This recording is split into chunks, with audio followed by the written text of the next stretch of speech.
అందరికీ వందనాలు. ఇది ఏసీసీ న్యూస్. నా పేరు హితేష్ చక్ర.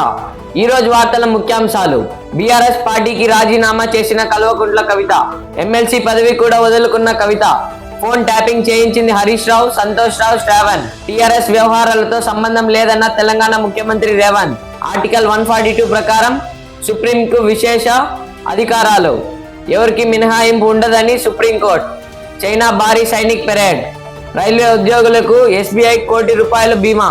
ఇక ఈ వార్తల పూర్వపరాలు పరిశీలిస్తే, తెలంగాణ మాజీ ముఖ్యమంత్రి కేసీఆర్ కుమార్తె కల్వకుంట్ల కవిత బీఆర్ఎస్ పార్టీ ప్రాథమిక సభ్యత్వానికి, ఎమ్మెల్సీ పదవికి రాజీనామా చేస్తున్నట్లు ప్రకటించారు.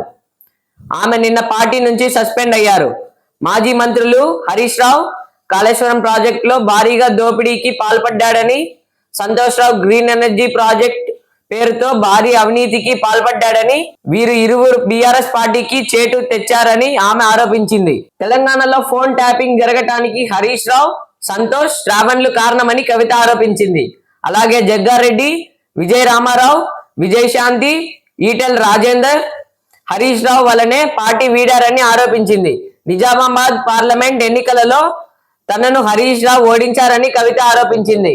కేటీఆర్ కు సంబంధించిన వారి ఫోన్లను హరీష్ రావు ట్యాప్ చేయించారని కవిత సంచలన ఆరోపణలు చేసింది. తెలంగాణ ముఖ్యమంత్రి రేవంత్ రెడ్డితో హరీష్ రావుకు మంచి సంబంధాలు ఉన్నాయని ఆరోపించారు. కవిత వ్యవహారం తెలంగాణ రాజకీయాల్లో సంచలనంగా మారింది.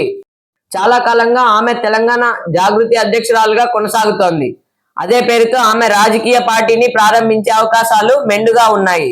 అయితే ముఖ్యమంత్రి రేవంత్ రెడ్డి చెప్పినట్లు కవిత ఆడుతోందని టీఆర్ఎస్ నాయకులు మండిపడుతున్నారు.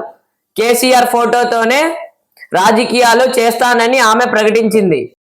కవిత ఆరోపణలపై తెలంగాణ ముఖ్యమంత్రి రేవంత్ రెడ్డి స్పందించారు. తనకు కవితతో గాని హరీష్ రావుతో గాని ఎటువంటి సంబంధాలు లేవని, ప్రజలు తిరస్కరించిన వారితో తనకు ఎటువంటి సంబంధాలు ఉండవని చెప్పారు. వీరంతా ఉద్దేశపూర్వకంగా ఈ వివాదంలో తనను లాగుతున్నట్లు ఆయన ఆరోపించారు.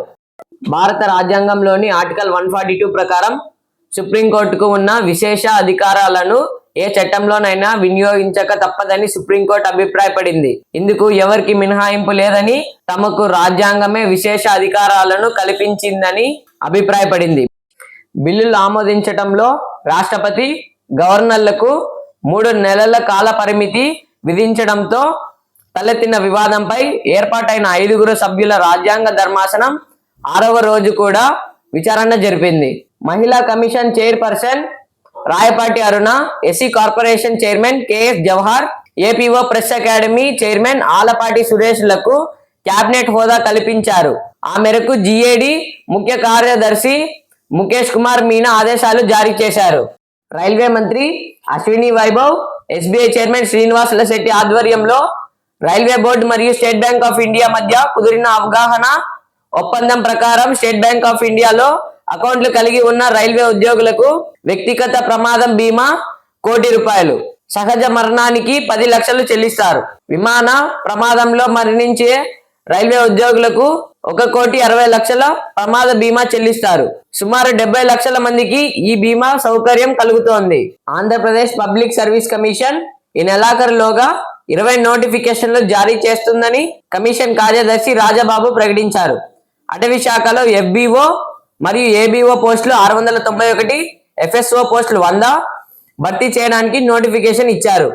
వీరికి 7వ తారీఖు స్క్రీనింగ్ టెస్ట్ జరుగుతుందని, ఇందుకోసం రాష్ట్ర వ్యాప్తంగా 20,087 సెంటర్లు ఏర్పాటు చేసినట్లు తెలిపారు. స్పోర్ట్స్ కోటా అభ్యర్థుల వివరాలు రానందున గ్రూప్ 1 మరియు గ్రూప్ 2 పరీక్షల ఫలితాలు వెల్లడించలేదని తెలిపారు. చైనా భారీ సైనిక్ పెరేడ్ నిర్వహించింది.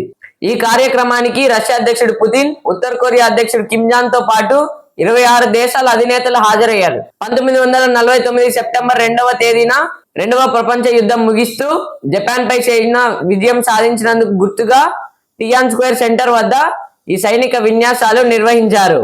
విశాఖలో ఉన్న కైలాసగిరిపై 10 కోట్లతో విశాఖ నగర అభివృద్ధి సంస్థ నిర్మించిన గాజు వంతెన ప్రారంభానికి సిద్ధమైంది. ఈ గాజు వంతెన 55 మీటర్ల పొడవు ఉంటుంది. 40 మంది వరకు పర్యాటకులను దీనిపైకి ఒకసారి అనుమతిస్తారు. విశాఖకు ఇది మంచి ఆకర్షణీయ సెంటర్ గా మారే అవకాశం ఉంది. ఈ వార్తలు ఇంతటితో సమాప్తం. తిరిగి రేపు కలుసుకుందాం. Signing off. జై హింద్.